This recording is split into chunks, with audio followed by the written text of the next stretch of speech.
¿Y por qué, Andrés, estos poderosos y estas poderosas pueden comprar su salvación en los paraísos fiscales? ¿Por qué pueden hacerlo? Si existe también legislación, existe incluso supuestamente acciones de la mismísima ONU para precisamente eliminar este tema de la evasión de impuestos. Incluso o sea, el propio presidente gringo, Joe Biden, ha dicho que supuestamente es hora de hacer pagar más impuestos a los ricos, pero ¿por qué pueden evadir impuestos? Mira, esto tiene sus orígenes históricos, ¿no? Hay orígenes históricos sobre los paraísos fiscales en Europa, en la Europa de las unificaciones y de los principados y todo eso. Hay el origen histórico de lo que fue la piratería británica en la época del dominio español en el hemisferio occidental, en las Ujú. Américas. Pero en términos más modernos, la existencia de las guaridas fiscales en su dimensión más financiera, o como me gusta llamarla a mí, hiperfinanciarizada, porque ya todo es virtual, ¿no es cierto? No hay nada tangible, se da con la promulgación de la desregulación financiera a inicios de los años 80. Entonces empiezan a decir, no hay que poner ningún control a los capitales que quieren viajar de países. Y empiezan a implementarse leyes a nivel internacional, como el Código de Liberalización de la OCDE, como los tratados bilaterales de inversión, como el Acuerdo General de Comercio y Servicios de la Organización Mundial de Comercio, como la red de tratados de libre comercio y los tratados de protección recíproca de inversiones, que en sus respectivos capítulos protegen la libre movilidad del capital para que pueda irse a esconder en los paraísos fiscales. La primera legislación antilavado de dinero no consideraba a las guaridas fiscales como entidades de riesgo.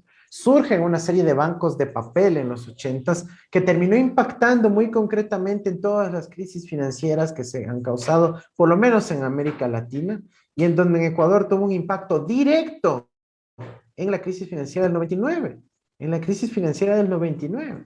Entonces, hay una raíz histórica de cómo las empresas fantasmas y los bancos fantasmas que estaban en estas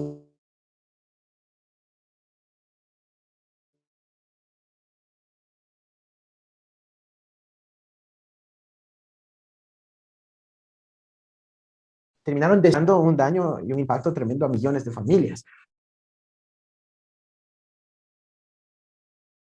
Son malos, esas empresas fantasmas son malas porque permiten esconder la realidad y hay las autoridades, si es que actúan en buena fe, no pueden regularlas, no pueden evitar que ocurran accidentes, catástrofes o malos manejos. Entonces, esto ocurre porque los intereses de los sectores más pudientes de la sociedad a nivel nacional e internacional tienen tal nivel de influencia que o compran a políticos, o los persuaden, o los corrompen, o hacen el cabildeo, el lobbying, o cuando ya necesitan hacerlo, por ejemplo, en el caso del Ecuador, cuando no podían corromper, ¿no es cierto?, para ir orientando sus leyes para servirles a ellos, deciden entrar directamente en política, como es el caso de Guillermo Lazo, ¿no es cierto? Decide constituir su propio partido político, un banco, constituye su partido político para dedicarse a cambiar las leyes y favorecerse a ellos mismos. Y la clara demostración está ahí en el artículo 91 de la Ley de Creación de Oportunidades, que lo que hace es perdonar los impuestos a los dineros que evadieron los tributos en el pasado. Entonces, ahí vemos cómo van capturando el Estado para configurar las leyes nacionales e internacionales y que luego las puedan abusar cuando están en el ejercicio de lo privado. Ahora, a partir de esta presentación de la ley Creo, ¿no? Que presentó el Ejecutivo a la Asamblea Nacional y que está pataleando porque la Asamblea es irresponsable, que no quiere tratar esa ley en beneficio de los ecuatorianos, trabajadores y honrados, etcétera, etcétera, todo ese discurso de Guillermo Lazo, ¿no? Em, lo que está en esa ley también está vinculado a la gravedad de lo que significa precisamente que Guillermo Lazo esté en los Pandora Papers, es decir, en, por, ya en términos en el mundo concreto. ¿Por qué es sumamente grave la evasión de impuestos? ¿Por qué le afecta entonces y cómo puede afectar esta evasión de impuestos, ¿no? A las personas que tienen que salir a los semáforos porque no existen fuentes de empleo dignas, ¿no? Ni con una remuneración digna tampoco, ¿no? Y cómo repercute esto en la educación, en la salud, en la crisis carcelaria, es decir, explícanos un poco cómo eso se traduce a la vida concreta, cotidiana. Verá, solo la fortuna de Guillermo Lazo, según lo que acaba de revelar de sus supuestos aportes tributarios, solo la fortuna de una persona, como es el señor Guillermo Lazo, hubiera servido para pagar 2 veces la vacunación completa de toda la población ecuatoriana en contra del coronavirus. Pongámoslo en perspectiva, la fortuna de un man hubiera alcanzado para pagar todas las vacunas de toda la población adulta del Ecuador 2 veces. Una persona. ¿Cómo no va a haber necesidad de redistribución en el Ecuador? Pues, ¿cómo no va a haber necesidad de redistribución en América Latina? Si apenas pocas familias controlan 30.000 millones de dólares, según un estudio de Credit Suisse de hace un par de años. Es brutal el nivel de concentración de la riqueza y por eso ocurre y nos termina afectando en el diario vivir. Por eso Pedro Castillo en el Perú gana con el eslogan, no queremos un pueblo pobre en un país rico, porque todo el mundo ve que sea riqueza. Ve ahí la producción exportable, ve el petróleo, ve la minería,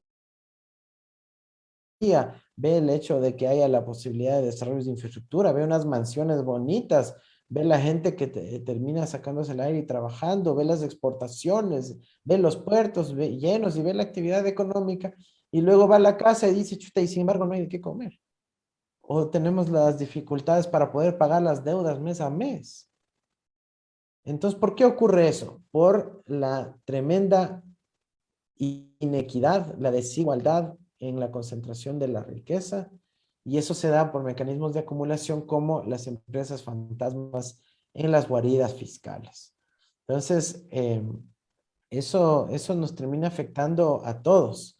Nos termina afectando en la falta de una educación pública gratuita de calidad.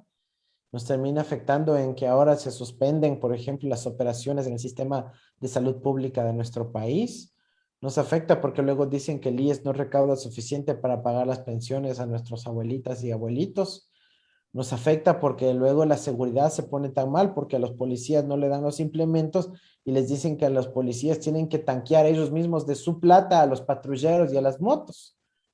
Entonces, si es que un Estado no se hace cargo de los elementos sustanciales que garantizan la convivencia, entonces no hay cómo, no hay cómo. Y eso se da porque hay este pequeño grupo de gente ultramillonaria en nuestro país que mantiene los recursos afuera.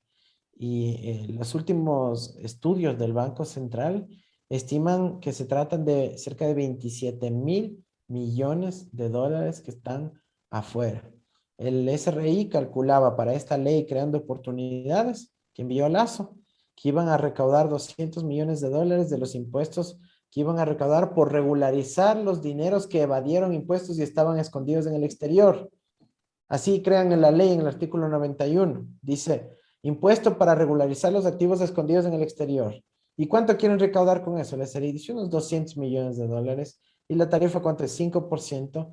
Entonces, 200 por 5 quiere decir 4.000 millones de dólares que el SRI ya tiene identificados afuera, que en vez de cobrarlos y recaudar para poder generar ingresos tributarios y no tener que chantarle el aumento de impuestos a la clase media o al aumento de la gasolina al pueblo, no, les vamos a perdonar a los millonarios que han evadido impuestos en el pasado, que han lavado dinero, que han sacado, que no han pagado bien el precio en la aduana, etc. No puede ser, no puede ser eso. Y este man insiste en querer aprobar esa ley. O sea, ecuatorianos no somos giles.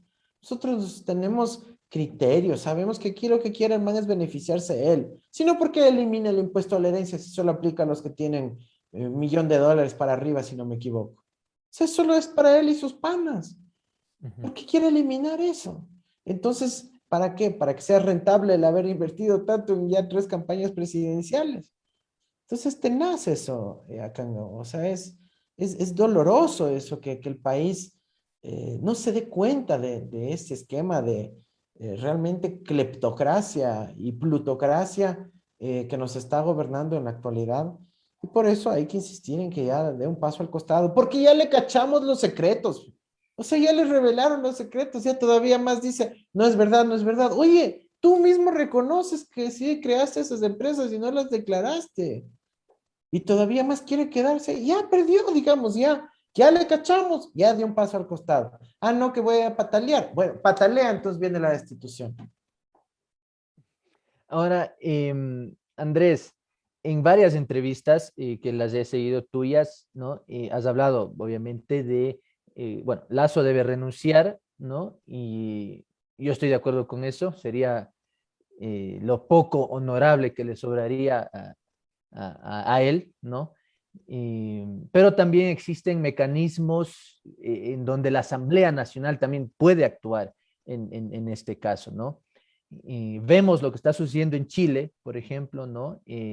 Ya van a investigar seriamente a Piñera, ya o sea, están con un pie afuera, creo yo, Piñera.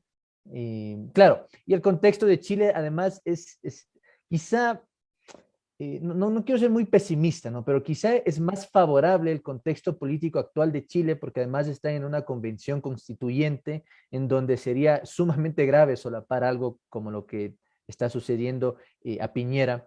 Mientras que aquí, claro, como tú mismo has expresado, existen los mecanismos para que la Asamblea Nacional tome acciones y destituir a Guillermo Lazo, ¿no?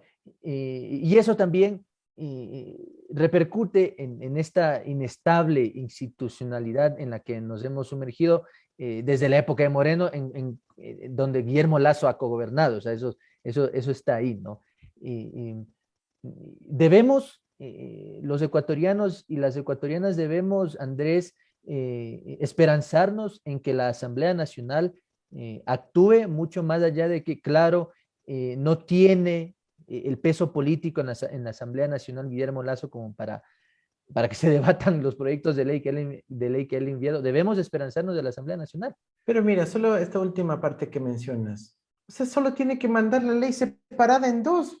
Verás, en la Asamblea hay una unidad que se llama la Unidad de Técnica Legislativa. Es un montón de norios de la ley, así unos guambritos de entre 30, 40 años, que solo se dedican a estudiar la ley, la legislación, así son capos, capos, capos. Y los manes revisan la ley que envían desde el Ejecutivo, desde la presidencia de Lazo. Hacen el estudio y dicen, chuta, se ha jalado. Estos temas tenían que ir en una ley, estos otros temas tenían que venir en otro proyecto de ley. Hacen el informe, así mismo con lenguaje súper norio, súper técnico, y pasan al CAL. Entonces el CAL dice, chuta, bueno, aquí los técnicos, los expertos nos dicen efectivamente que, de acuerdo a lo que dice la Constitución, las normas, las leyes, dice que hay que dividir al menos en dos proyectos de ley. Y en el informe de la UTL les dicen, del artículo tal al artículo tal, eso sí puede quedar en esta ley. Del artículo tal al artículo tal, ese pase a la otra ley. De aquí para acá, de acá, Ya de aquí le para dan acá. haciendo Ya todo, pues, claro. le dan haciendo el camello. Entonces, ¿qué tenía que hacer el secretario jurídico? Se llama Fabián Poz. Cuando reciben el informe del CAL con el adjunto de la Unidad Técnica Legislativa, tenía que alzar el teléfono ese rato, llamar a los técnicos de la Unidad Técnica Legislativa y decirle, loco, ve, no me mandes en PDF, ¿me puedes mandar el Word del documento que hiciste? Claro, ningún problema, señor secretario jurídico. Le mandaban el Word para que pueda editar, ¿no es cierto? Ese rato cogía los artículos que les dicen que tiene que estar en un proyecto de ley, pasarle a una ley, los otros dejar en la otra, coger, imprimir y volver a mandar a la asamblea. No se demoraba ni 50 minutos en hacer esa tareita. Entonces, ahí se nota que el man solo quería ir de bronca directa, cuando lo único que tenía que hacer es dividir al menos en dos leyes como recomienda la Unidad Técnica Legislativa, cumplir la tareita y mandarla a la Asamblea. Eso es todo. Eso es todo. Y se discutían ambas leyes y tenían que debatirlas. El uno en la comisión del trabajo, porque para eso hay una comisión del trabajo. El otro en la comisión del tributario, porque para eso hay una comisión tributaria. Y eso es todo. Eso es todo, porque eso es como compete de acuerdo a la Constitución y a la Ley Orgánica de la Función Legislativa. Si no había dónde perderse. Entonces dicen, no, que no quieren tratar mi ley. Que no... Oiga, solo tiene que ser bien la tarea. Y eso en Ujú. 5 minutos lo procesaban, lo devolvían a la Asamblea, al siguiente día a la Asamblea, porque ya fue el propio informe de la Asamblea que decía que Ujú. debido así las leyes, tenía que aprobarle y darle paso. Y se enviaban a las comisiones y aquí estamos todos en santa paz discutiendo los articulados en vez de estar en esta bronca que estamos ahora.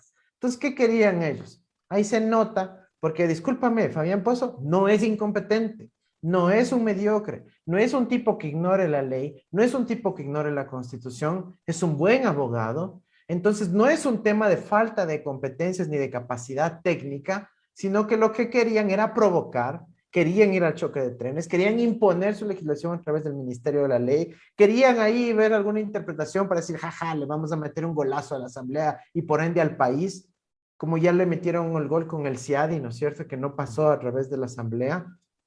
Entonces son vivísimos, puta. El uno más vivo que el otro, no, pero ahora lo único que se pedía es que cumplan el procedimiento constitucional y legal. Así que en eso hay que tener mucha claridad. La Asamblea no ha hecho una objeción, no ha hecho un freno, un bloqueo ni nada. Lo único que estableció son recomendaciones de técnica legislativa que el gobierno decidió no acatar y por ende generar una provocación institucional.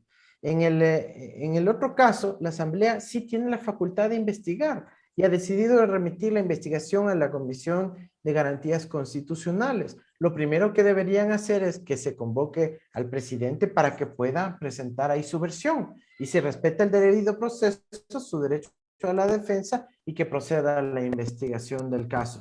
Yo creo que la Asamblea sí va a ejercer esa tarea con interés, con rigurosidad, con aportes de distintas instituciones, pero lo que hay que garantizar es que el presidente no amenace ni intimide a sus funcionarios, como el SRI, la UAFE o el Banco Central, y sí provean la información que tienen que proveer. Ahora, Andrés, quisiera volver al tema del pago de impuestos, ¿no? Y en lo que te voy a